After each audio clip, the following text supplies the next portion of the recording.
Yo, what is up YouTube? Calvin here, and today I'm bringing you all a brand new video. And in today's video, I'm going to be talking about the scariest moment of my life. Yes, this is a story time video. No, this is not a vlog. Sorry about that. Alright, so the scariest moment of my life. I was with my buddy Logan. We were in the 7th or 8th grade, and I was staying at my buddy Logan's house. And Logan lives in another area. He lives about 30 minutes away from me. I moved away from him whenever I was, I don't know, 5th or 6th grade. One night I was staying at his house, and there's this forest that's a good like maybe half a mile from his house, and there was all these bike trails, and we pretty much played paintball there all the time, every single time I was at his house. So yeah, I was staying at his house this night. I was either 7th or 8th grade again, and we decided to go out to the forest to play paintball with a bunch of his friends that day. And I want to say we were there from maybe 4 o'clock to about maybe 9 or 10 o'clock at night when we were getting ready to leave. We were with my buddy Logan and 2 other friends. I'm just going to call them George and Roger. So George and Roger were playing paintball with us. There was a 2v2 tournament we kind of played.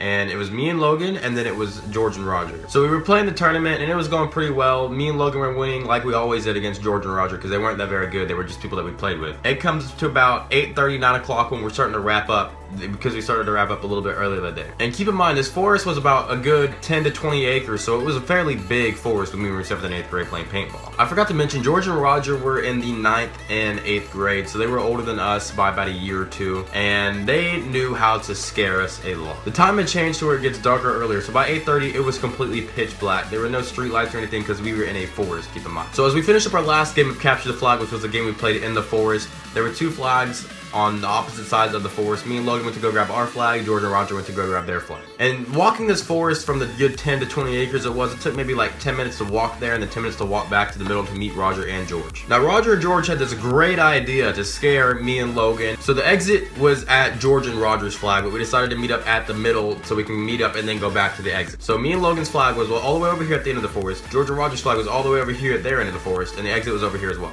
George and Roger, what they decided to do, a brilliant idea on their part, they decided to come to the middle where we decided to meet at. They decided to hide on us while me and Logan were walking back. Keep in mind, it's 8:30 at night, so it's pitch black.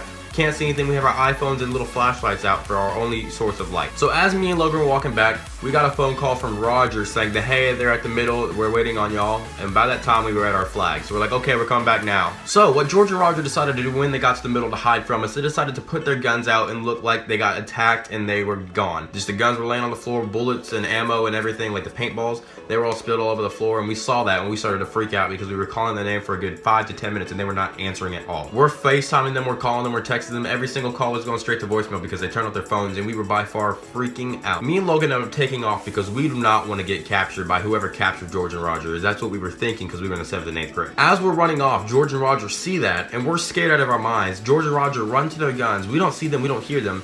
Pick up their bullets, put it back in the little capsule, pop the capsule closed, and start firing at us. At that point, we were like, oh my god, that's real bullets firing at us. That's not paintballs, because George and Roger are missing. Those are real bullets. So we dived down this little hill, and we rolled, we tumbled. I got my arm all cut up. My luck, I was hurt. With his luck, he was perfectly fine. So I'm hurt, my arm's bleeding and stuff. It's not nothing major, it's not blood spewing, it's just a bunch of cuts and scratches, and my arm was really sore. So we decided to bear crawl the next 10 acres out, and it took us a good half an hour to get out. Okay, once we get out of the forest, we have our bikes parked right out the exit of the forest.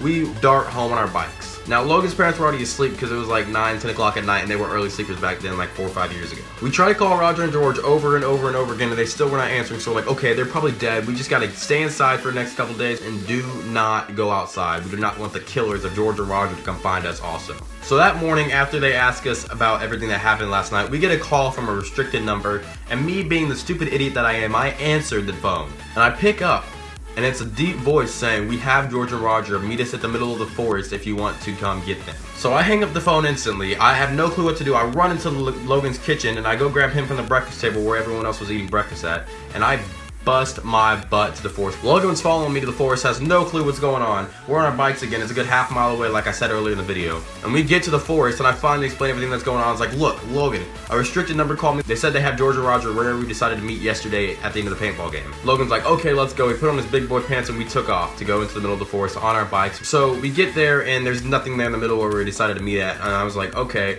it was all a setup. someone's guarding the exit or something. So right when we turn around to go out, George and Roger pop out of the freaking corners of the trees they were hiding in last night and start shooting us with paintball. So we turn around and we see them shooting at us, and we dive behind trees, and we're like, okay, this was all a setup. They were trying to trick us, and we were so scared. I was so mad at them for the next 5 to 10 times I saw them when I went to Logan's house. Alright guys, it is going to wrap up today's video. If you did enjoy the story, don't forget to leave a like, and don't forget to subscribe if you are new. It really means a lot. And if you have not already checked out my last video I uploaded, my channel revamp video, it is down in the description below. Hope you guys enjoy. I'll see you in the next one. Peace.